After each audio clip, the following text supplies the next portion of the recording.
The rescue helicopter swept over my ranch for the third pass, its massive rotors cutting through the thick Arizona desert air as the sun dipped behind the red stone ridges. Through my binoculars, I spotted the pilot waving sharply while speaking into his radio, clearly frustrated. And right there, planted smack in the center of my very clearly marked landing zone, stood Craig Dutton, arms folded, a laminated stop sign raised over his head, like he was commanding traffic on a preschool playground. He had arranged bright orange cones in a neat circle around himself, as if that flimsy formation could somehow halt a $40 million aircraft from touching down on property I own outright.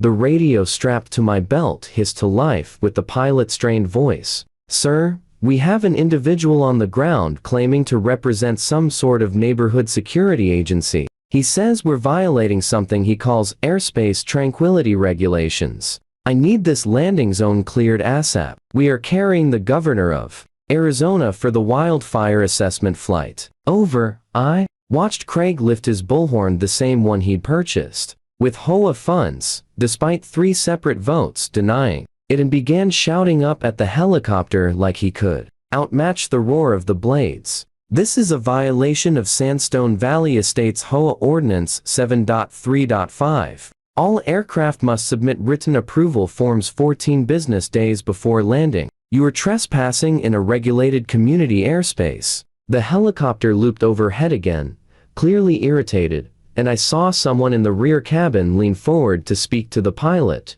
Moments later, the radio crackled once more. "Sir, the governor wants you to know that if this individual is not removed from the landing zone within 2 minutes, she will personally see to it that he spends the night in county jail." She also included rather descriptive language I won't repeat on official channels. "Please advise." Over. "My name is Reed Malloy, and at 51 years old, after 25 years as a search and rescue paramedic, I thought I had witnessed the entire spectrum of human chaos. I had hauled people out of flash floods, rappelled down cliff faces through thunderstorms, and once delivered twins in the back of a helicopter during a full-blown blizzard. But none of that, absolutely none of it, prepared me for life inside the Sandstone Valley Estates HOA or for its self-installed dungeon master. Craig Dutton moved into this gated development 3 years back, buying a 10-acre ranch on the eastern edge. The property came with a unique history and an even more unique legal easement.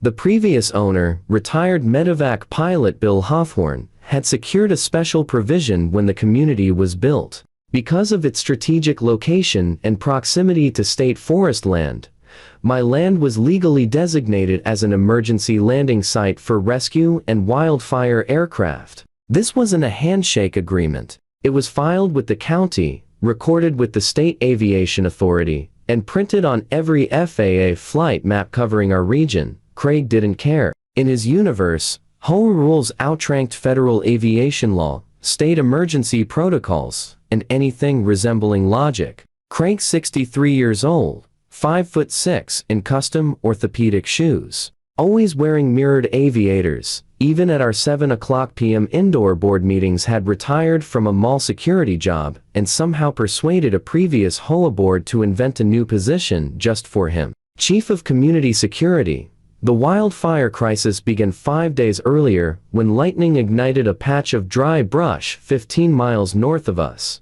The blaze expanded to more than 3,000 acres. While the fire wasn't yet threatening our neighborhood, the state triggered emergency response procedures. My ranch, with its open clearing and quick access to the highway, was selected as a staging site for helicopter operations. I spent 2 days prepping the landing area, setting up a water station, and coordinating with the state fire marshal's office. Everything went smoothly until Craig decided to intervene.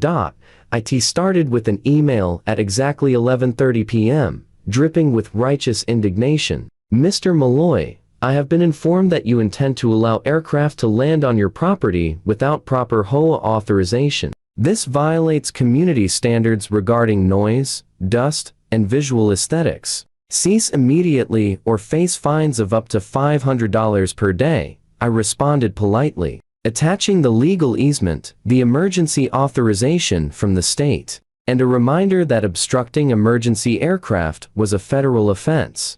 His reply arrived 6 minutes later. Federal Schmederal. In Sandstone Valley Estates, I am the law. The next morning, I discovered that Craig had installed a chain link gate across my private dirt road overnight. A sign dangling from the center read "Authorized HOA vehicles only," accompanied by another proclaiming no airborne intrusions beyond this point. When I called to demand he remove it, he insisted the gate was for my protection. "We cannot allow unauthorized helicopters to disrupt residents' peace and tranquility," he said, with a tone so noble, it was almost impressive. "The sound of those rotors can decrease property values by up to 3%. According to a study I found online, I cut the lock off the gate with bolt cutters that afternoon. By sundown, Craig had replaced it. This went on 4 times in 2 days until I finally removed the entire gate, carried it to his driveway, and leaned it against his garage door with a note,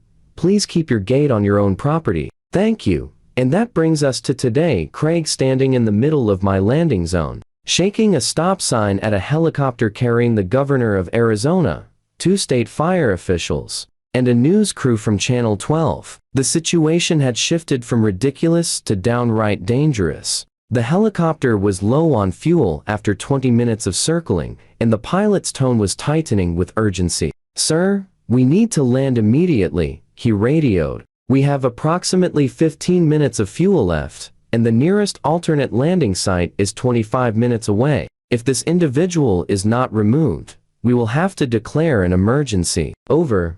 I sprinted across the field toward Craig, who was now reading directly from his laminated HOA charter into the bullhorn. Article 9, Section 4 clearly states that all vehicles wheeled, tracked, or airborne must display a valid Sandstone Valley Estates parking permit. "This helicopter is not in compliance." "Craig," I said, forcing calm into my voice despite wanting to strangle the man, "you need to move. Right now. This is a state emergency operation. You are committing multiple felonies by stopping this helicopter from landing," I warned him. He angled his bullhorn toward me. "Reed Malloy, you violate HOA Ordinance 1.6, attempting to intimidate a community security officer during the performance of his sacred duties. I am issuing you a formal warning." Before I could respond, the distant wail of sirens cut through the desert wind. Within minutes, 3 vehicles rolled up to the landing zone: a state police cruiser,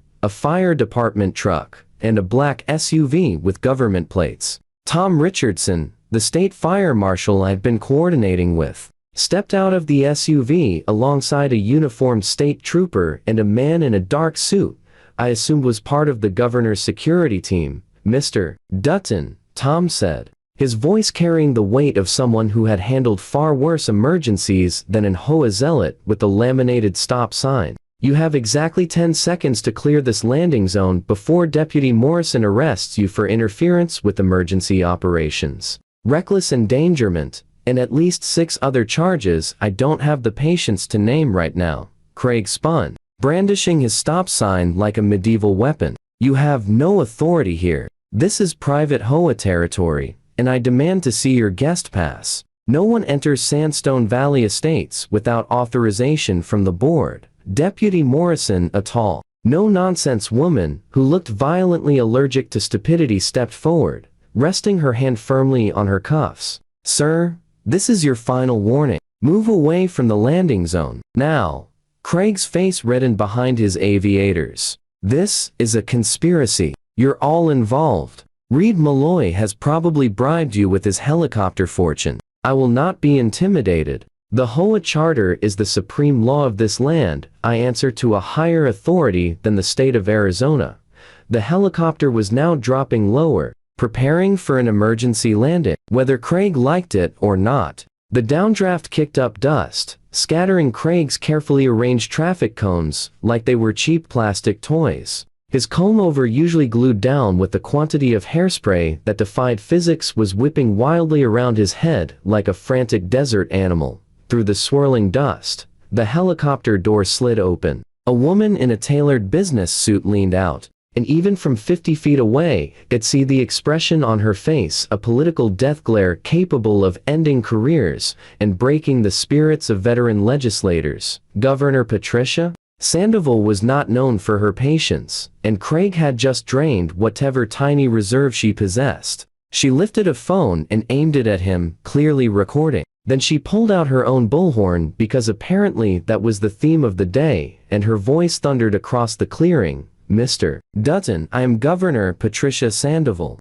and you are currently being filmed for what will almost certainly become a viral video titled, HOA, Guard Attempts to Arrest the Governor. You have 5 seconds to step aside, or I will personally ensure your place in Arizona history as its most spectacular fool." Instead of backing down, Craig actually stepped toward the helicopter and raised his stop sign higher. "I need to see your HOA guest pass. No exceptions, not even for government officials. Rules are rules."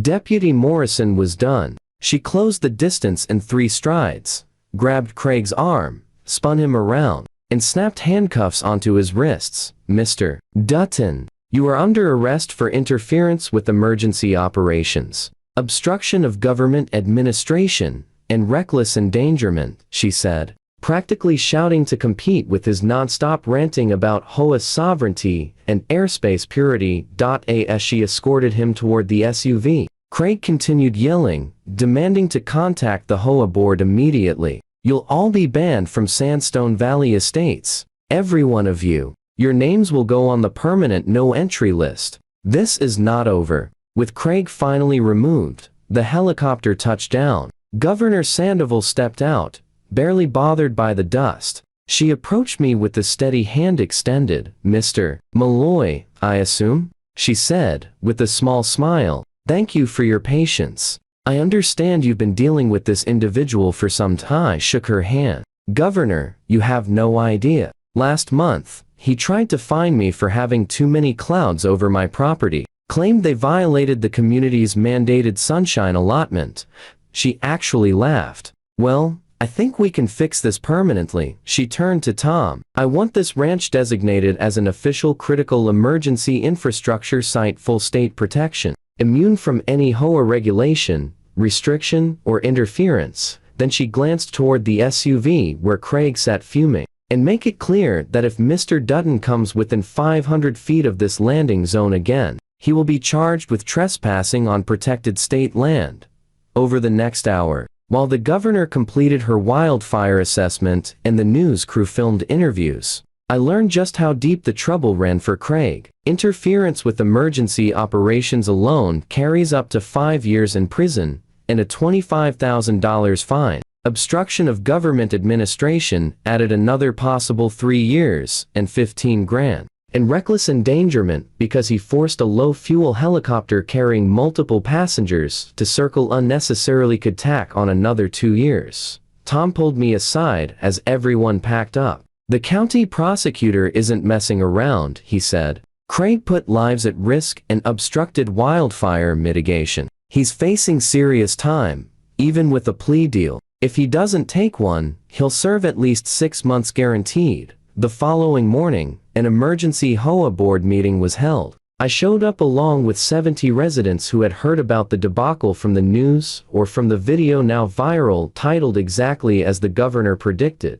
Harold Blackstone, our board president and a retired judge, opened with a weary sigh. "As you all know, yesterday's incident has brought significant negative attention to our community," he began. "After consulting with legal counsel, the board has voted unanimously to terminate Craig Dutton as Chief of Community Security, effective immediately. Furthermore, the position is being dissolved entirely. From now on, we will rely on the Sheriff's Department for actual security matters." Someone shouted from the back. "What about all his ridiculous rules? The cloud fines? The bird watching permits? The millimeter grass inspections?" Harold nodded. "All citations and fines issued by Mr. Dutton over the past 18 months are void. Any money collected will be refunded. We are also conducting a full review of our bylaws to eliminate any regulations exceeding reasonable community standards." 2 weeks later, a package arrived from the governor's office.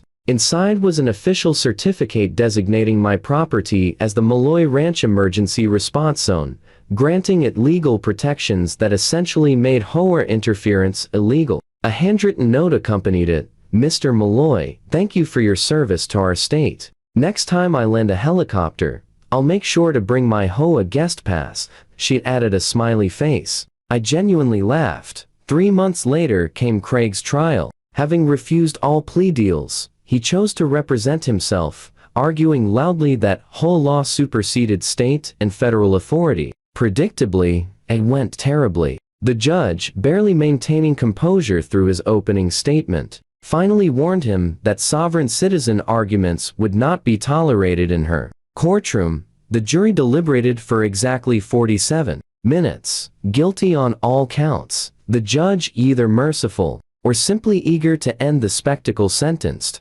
him to 18 months in minimum security prison, 3 years of probation, and $40,000 in fines. As the bailiff escorted him out, Craig shouted to the gallery, "The HOA will rise again. You cannot stop the enforcement of properly submitted community guidelines." His wife filed for divorce the very next day, citing irreparable embarrassment and the fact that Craig was already trying to form an HOA inside his prison cell block.